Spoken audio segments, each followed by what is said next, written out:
We're just gonna have some fun. We're gonna bring some awareness to this cause. And anybody who tells you that it's not possible, or we have to wait till 2040 to make it happen, tell them no. 2040? We need to gather like we're doing now. We talk about a just transition from fossil fuel to renewables. There's so many definitions of that. There's so many paths forward. There are electric buses, there's turbines, there's solar farms. There's 100 different ways we can do this, but we have to do it together. And we have to make sure that we hold people in this building and at the federal level accountable. And actually, oh, by the way, we need to hold ourselves accountable as well. Connecticut is an apartheid state. And the reason I say that is because in the larger cities, they face the worst crises. They face the worst crises, asthma rates, health rates, bad schools, and we just let it happen. We cannot let the state remain as an apartheid state. Look, we're headed towards a renewable world. In the back of the shirt. Good jobs. That's what we need, because this isn't just a climate crisis, this is an economic crisis. And renewables will move this economy forward. We need to fix the transportation system in this state. Let's make sure that that transportation system is green. Let's make sure that the renewables that we put into the state actually serve the people. And what we demand is change. And what we demand is change now. When I think of Earth Day, I think of how we are intrinsically connected to the health of all people, all plants, and all animals. No matter how much capitalism has decided to disconnect us from our world, from the realities of how we live on this planet. We're here today because we know the truth. That what becomes of our Earth is not for the capitalists to dictate. What becomes of our communities is not for the fossil fuel industry to decide. That's between us. That's for us to work through and make the positive changes that we know are possible. You're here standing together to make the choice of envisioning a world where we know what change can be. We're here today because we believe that environmental justice can be a reality today, and we demand to make that real. Together, we rise. The residents of our state, and specifically the low-income and BIPOC communities, are already feeling the harms of climate change. I'm currently a senior at the University of Connecticut. And so over the past 4 years, myself and many other dedicated students and faculty have tirelessly fought back against our university on topics of climate change, environmental justice, sustainability, and divestment from fossil fuels. And we are supposedly the flagship public research institution of this state, a research institution that believes in science and takes that science and takes action on it. And yet, our administration and our board of trustees fail us over and over again on taking that needed action. And so how are we supposed to obtain a society that is sustainable and enacts environmental justice for all if our very own universities can't take those first steps and be the leaders in this fight? This divestment must and needs to include all indirect investments in fossil fuels as well. You know, there's no transparency that happens at UConn, especially within the UConn Foundation. And we want transparency within these actions. That the university continues the President's Working Group on Sustainability, a group of faculty and students created in 2019 in response to a Fridays for Future strike on campus, and has since produced 2 reports on actions UConn should take to reach the target of zero carbon by 2040. Not only that, UConn continues this group, but releases semesterly reports on actions that are actually taken within the recommendations.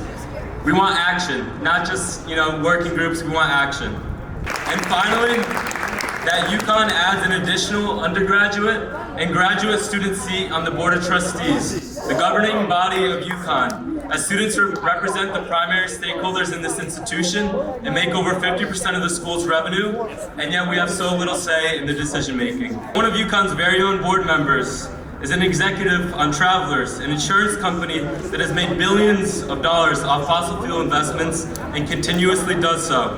I'm Justin Farmer, Abdul Azmanu, Miriam Khan, also known as Jam. So, welcome to our Jam session. Who's planning?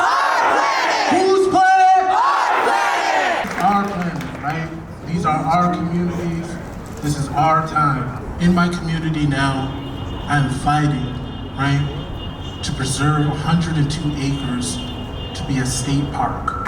As I watched over the last 2 decades of homes in my community sink into the ground and felt helpless, saw underinvestment, saw gentrification, right? I came to a point where I decided I would do something, right?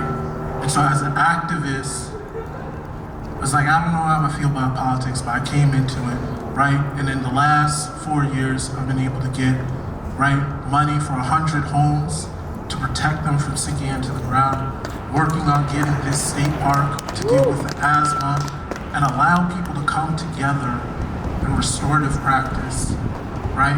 A fun fact about Hartford and Connecticut. What? Here, we're actually home to a whole bunch of military companies and military contractors. The relevance of that is when we look at making sure that we're actually limiting the carbon that we emit, taking control of and limiting the amount of carbon that we let our military companies put into the atmosphere is key. Because fun fact, the US military is actually the largest emitter of carbon, not only as of right now, but in recorded history. So let's let that be clear that there's no divestment from fossil fuels without divestment from the military industrial complex. The equipment that we see produced by our military oftentimes ends in the hands of our police. Police officers arresting climate scientists. Our state is actually letting buses be free from April 1st to about like June 30th. That's actually pretty cool, gives a lot of insight into what our state can possibly do, and just sparks into mind, our state has actually put in $8 million to make this transit free from April 1st to June 30th, but it just lets you wonder. To have it for a year, I would approximate that it's probably less than $50 million. Do you think the health and benefit of our environment is worth $50 million? Do you think it's worth it with about a $1 billion surplus? As we think about, making sure that we create infrastructure in a society that is more, that gives more way to limiting our carbon emissions, we also need to think about radically changing our transportation infrastructure, whether it's buses, trains, etc. There is no free future where we can breathe clean air without toppling our military industrial complex and policing, as well as investing in transit and infrastructure. So what has redeemed my faith in the climate justice movement in our world? It's been that people care. We care! So climate justice for me looks like intersectionality. For me, it's about reinvigorating hope and recognizing that we aren't inspired by anger or resentment, but radical love for our communities and for our planet. It looks like asking questions that need to be asked, just like Abdul did and just like Justin did. It looks like organizing for climate justice, putting pressure on elected officials like me and Jam. Where are the other elected officials? Where are the folks that are making decisions about our environment? I have to shout out Lori Sweet, who's also here from Hampton as an elected official. It's about having students and young people spend time in the environment, not away from it. Investing in climate education, ending destruction of natural parks and green spaces, learning and living in nature. For me, climate justice is showing up. It's class solidarity, racial solidarity, cultural solidarity, generational solidarity. And I'm so glad y'all are a part of it. Happy Earth Day. Thank you so much. That we are in this together. We are fighting for climate justice, racial justice, economic justice, refugee justice, colonial justice, food and health and agricultural justice. All of this starts with us. Acknowledging that we are all a part of an interwoven community, that there is enough for all of us to thrive, not at the expense of one another. That the work that we do in our communities with our neighbors, with the people we love, add up to system-wide change. To the governor's office and presenting our demands to him and his staff directly. We'll remind Governor Lamont and legislators that they are what they do, not what they say. It means nothing for our state to be a climate leader when we have emissions targets that can't even be enforced, when we keep permitting new plants and pipelines, when young people still have to rally on the steps steps of the Capitol and demand change. I'm gonna make a change for once in my life. It's gonna feel real good. It's gonna make a difference. It's gonna make it right. 'Cause we got nowhere to go. That's why I want you to know I'm swapping at the man in the mirror. I'm asking you to change his ways, and no question gotta be any clearer. Infrastructure in the state of Connecticut to ensure a healthier, climate resilient state. And on top of that, we have a list of demands, including an end to many things, as you can see there. Hi, I'm Dylan. First thing in our demands list is to end fossil fuel infrastructure in the state of Connecticut. We're also looking for climate justice. We just want both Black and brown communities to get the justice they deserve. All marginalized people at the forefront of every discussion, all the time. Increasing climate education. Thank you. I want to increase the awareness of the disparity between white communities and Black and brown communities. Thank you. Ending the economic and social apartheid in the state of Connecticut. Thank you.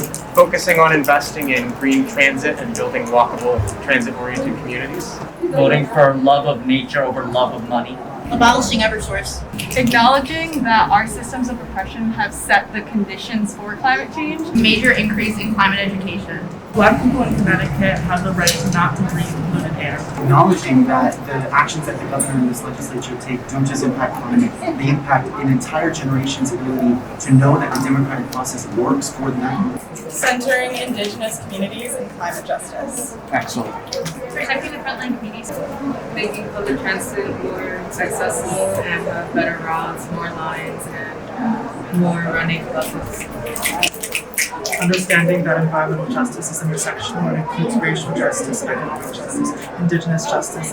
Behind the same sounds, we would like to see the Global Warming Solutions Act strengthened with stronger accountability and enforcement mechanisms to really put into statute, give regulatory agencies the authority they need to deny fossil fuel infrastructure, similar to New York, the state of New York denied 2 gas power plants in the Astoria, Queens area. Connecticut can do the same, and now Senate. We want climate action at the scale of the crisis in Haiti, and we want that action to ensure justice for all of those who have been harmed and continue to be harmed in business. And we want that now because, a lot of us here have been doing this work for many years. I'm 18 and I've been doing this work already, specifically on climate change for 4 years, and I'm really tired. And I want the elected officials and the people who are in power and in those positions where they can do a lot, I want them to do that. And we need to see much more action. I want to thank you all for coming in here today on behalf of Earth Day, and I live here, I breathe the same type of air, and I just want to thank you all for advocating for everybody, so thank you very much. Well, we're going to leave the banner, we're going to leave the press release, and I really hope that we'll hear from Governor Lamont, because we've done this before and we've never heard back, and I really hope that all of us showing up here today will mean something and we will see that. Thank you. It's not that we don't care, we just know that the fight ain't fair. So we keep on waiting on the world to change. 'Cause we got one love, one heart. Let's get together and feel alright. Just went in there, we sat down, we delivered the press release, which includes our demands to both of the staff members that were in the office. That lays out our fossil fuel moratorium demand, as well as the concerns of the Mashantucket Pequot Tribal Nation that they sent to us. I'm really glad that we got in there. I'm glad that they heard us, but we're gonna have to follow up on them because we've done this twice before. In 2019, we came out, we had 1,500 people. We went up to the governor's office, we delivered our demands, we heard nothing. Again, in December of 2019, we came to the Capitol, we had 500 students. Again, we delivered our demands. We got a phone call back. Phone calls are nice, but they don't accomplish anything. And so today we went up there again, we delivered our demands, and this time we're expecting a whole lot more, we're expecting change. So let's stay on the governor, let's keep calling him, let's keep pushing him, let's keep, writing to the media, let's keep doing whatever So thank you all so much for coming today. I appreciate it like more than I can even say. And yeah, we're done.